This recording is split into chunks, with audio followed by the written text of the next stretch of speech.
À l'intersection du design d'expérience et de la stratégie d'entreprise, le métier de growth designer pourrait devenir l'un des profils les plus en vogue en 2022. On découvre cet aspect du design ensemble dans Parlons Design.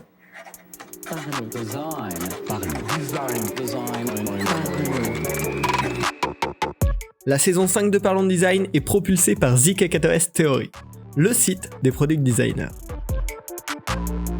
Salut, c'est Romain Pinchna, bienvenue dans un nouvel épisode de Parlons Design dans lequel on va parler d'un métier probablement d'avenir, le métier de growth designer.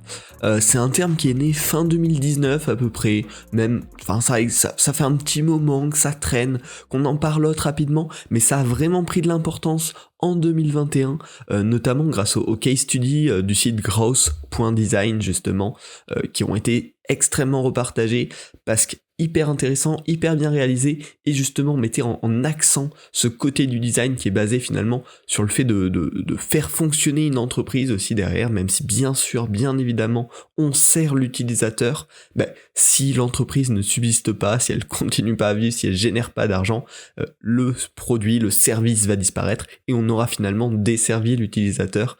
Donc le growth.design, c'est un petit peu ce mix là et c'est pour ça que ces case studies ont beaucoup marché et ont donné, du coup par effet de ricochet, de l'importance au growth design en 2021 et ça devrait continuer en 2022. C'est pour ça que je vous en parle dans cet épisode. Dans cet épisode, on va voir qu'est-ce qu'un growth designer, qui peut devenir growth designer ou en tout cas quels profils correspondent potentiellement à ce métier et bien évidemment, pour finir, comment devenir growth designer avec quelques conseils, quelques formations que je vais pouvoir vous recommander. Alors, le growth design, qu'est-ce que c'est ? Bon, déjà le nom est assez explicite, on a deux mots qui viennent s'accoler, on a bien sûr le design, donc qui est lié à la résolution de problèmes, si on fait dans un environnement très large, si on le restreint un petit peu plus au métier de product designer, UX, UI designer, ça va être de la résolution de problèmes via la conception d'une solution, d'un service centré utilisateur, ça c'est ce qu'on connaît plutôt bien sur ce podcast, et ensuite il y a la partie growth. La partie growth, c'est un mot très utilisé notamment en startup, c'est le fait de grandir, d'accélérer, d'évoluer, d'améliorer les chiffres.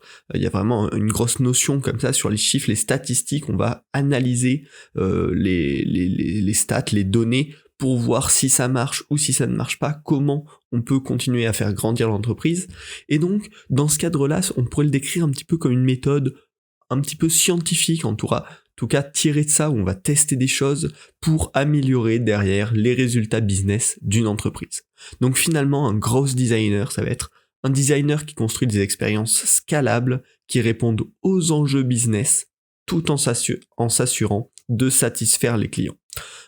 Globalement, c'est un petit peu un product designer, donc un UX UI designer avec une vision un petit peu plus large de ce qu'il y a autour, qui a une vision business avancée, mise au service de la growth, c'est-à-dire de l'évolution de l'entreprise, du service, en termes commercial, en termes de vision d'entreprise, en plus de la vision satisfaction client.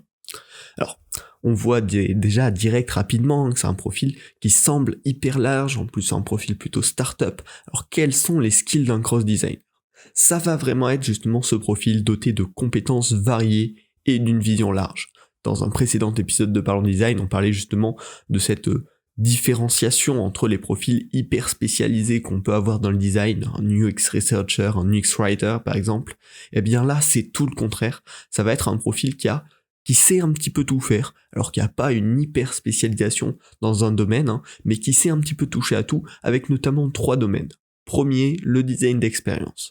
Deuxième, la recherche utilisateur. Et troisième, ce qu'on peut appeler le business strategy, la façon d'organiser une stratégie un petit peu d'entreprise.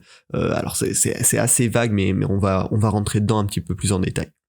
Donc en termes de design d'expérience déjà, qu'est-ce qui est important ? Savoir imaginer, concevoir des solutions à un problème, le métier de designer quoi, savoir les prototyper extrêmement rapidement et savoir aussi super bien les transmettre aux développeurs, voire les développer via du no-code ou même potentiellement en code. Mais c'est en tout cas des designers d'expérience qui sont plutôt focalisés sur l'idéation, la création de solutions rapides, le prototypage, et pas forcément la finition hyper graphique, le détail, mais vraiment le gros d'une solution, le prototypage, le fait de le transmettre rapidement et de pouvoir itérer comme ça extrêmement rapidement, donc du design prototyping. La seconde partie dont on a parlé, c'est la recherche utilisateur. Elle va être extrêmement importante parce que, comme je vous l'ai dit en début de ce podcast, la grosse, c'est quand même un petit peu basé sur cette idée de méthode scientifique où on va tester des choses, on va regarder les chiffres et on va réagir en conséquence. Donc il va bien sûr falloir maîtriser toutes les méthodes de recherche qualitatives et quantitatives. Donc la recherche qualitative par exemple avec des interviews utilisateurs, on va interviewer 5, 6, 7 utilisateurs pour avoir des feedbacks profonds, ou des méthodes quantitatives comme par exemple des sondages, on va essayer de balancer un sondage à beaucoup de potentiels clients, de clients existants ou quelconque autre source pour avoir beaucoup de résultats et pouvoir en tirer des grosses tendances, des gros chiffres sans être entré dans la profondeur. Donc ça, bien sûr, c'est les méthodes, on va dire, de recherche utilisateur un petit peu classiques qu'on utilise beaucoup et qui sont importantes à maîtriser pour être un gros designer. Également, derrière, il va falloir maîtriser les outils de synthèse, que ce soit les personas, les empathy maps, etc.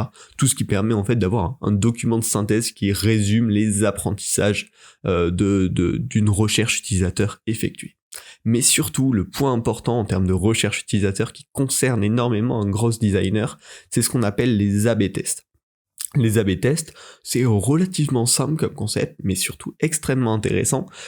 On va proposer par exemple 2 variantes d'une même page. Alors, on va prendre un exemple un peu cliché, mais par exemple la page de vente pour le premium d'une application. On va tester, le designer va prototyper 2 versions qui vont être mises en production, balancées indépendamment à 50% des utilisateurs. 50% vont avoir la version A, 50% vont avoir la version B. Et derrière, on va analyser les statistiques pour voir quelle est la version qui convertit le mieux, par exemple.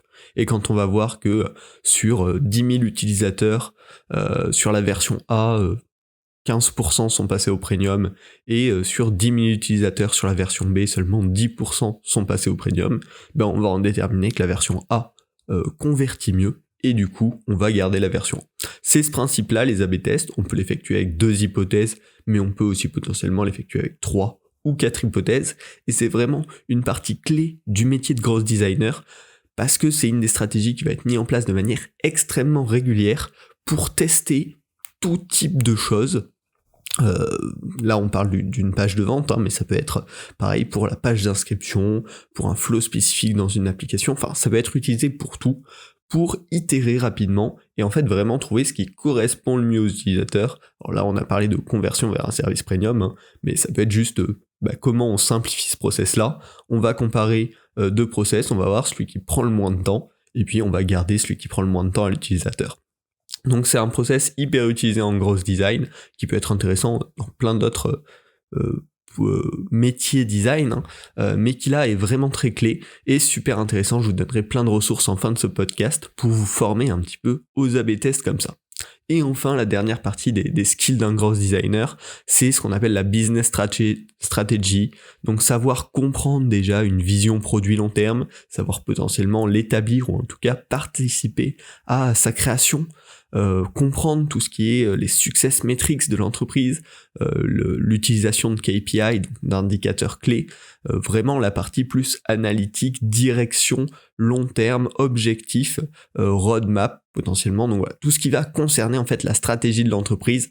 Et bien sûr derrière ça va passer aussi par l'analyse de données statistiques, parce qu'on a dit qu'on voulait faire notamment des A/B tests, on a dit qu'on voulait comprendre l'évolution de l'entreprise, donc bien sûr il va falloir comprendre qu'est-ce que disent les statistiques, qu'elles disent les informations sur l'évolution des produits, sur les solutions de design qui sont mises en place et comment elles impactent derrière les résultats de l'entreprise. C'est globalement les 3 pôles de compétences d'un gros designer. Ça fait, comme je vous l'avais dit, vraiment un profil hyper large avec des compétences très variées, mais qui peut être très intéressant.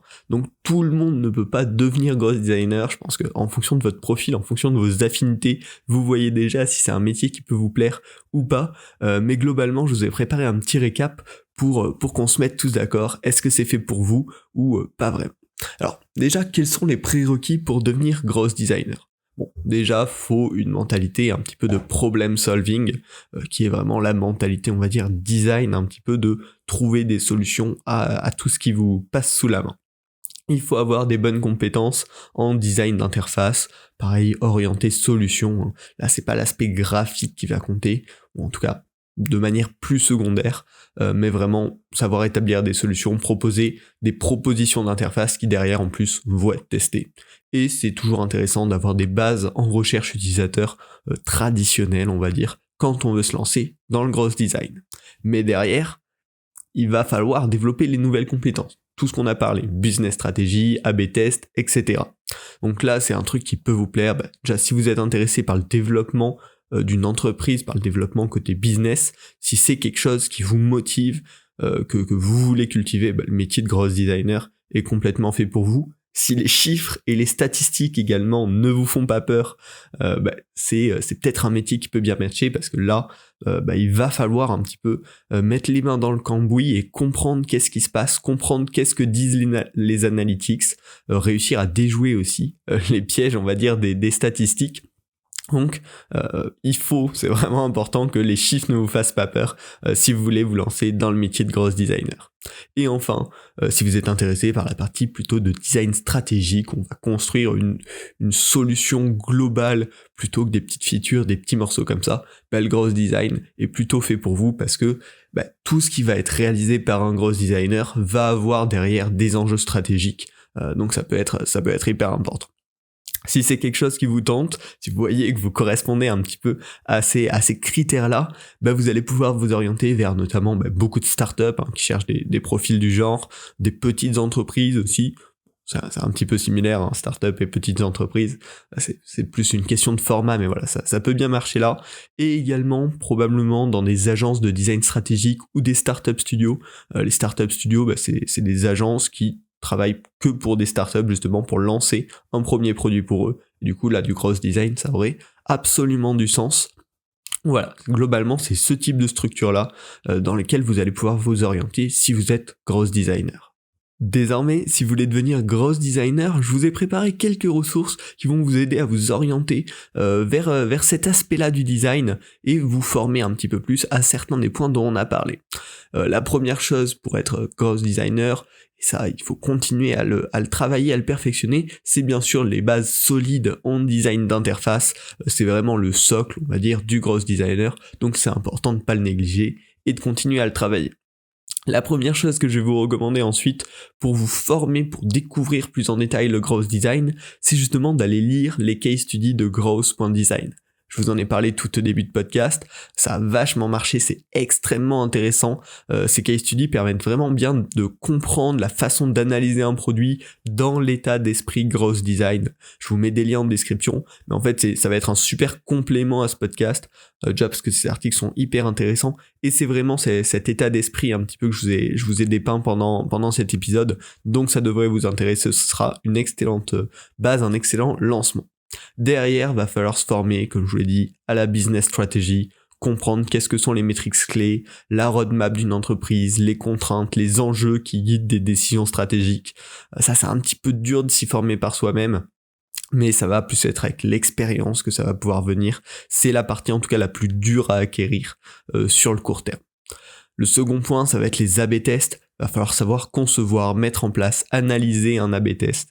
Là il y a plein de ressources, je vous en ai gardé quelques-unes, mais il y a plein de ressources, et ça c'est vraiment des points à creuser qui va vous différencier un petit peu du product designer classique, la capacité à concevoir et mettre en place des A/B tests, et ensuite derrière tout ce qui est analyse de données, savoir lire les résultats d'un A/B test bien évidemment, ou toute autre source de data, les analytics existants déjà sur un site, sur une application.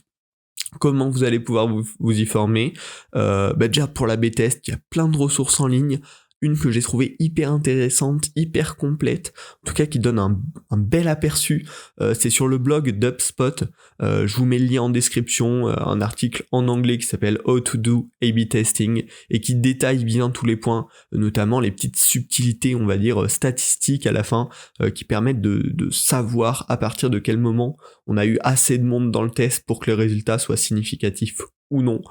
Donc extrêmement intéressant, je vous mets cet article en description, il est un petit peu long, mais vraiment il va valoir le coup. et derrière vous allez pouvoir retrouver plein d'autres ressources pour approfondir votre connaissance de l'A/B test.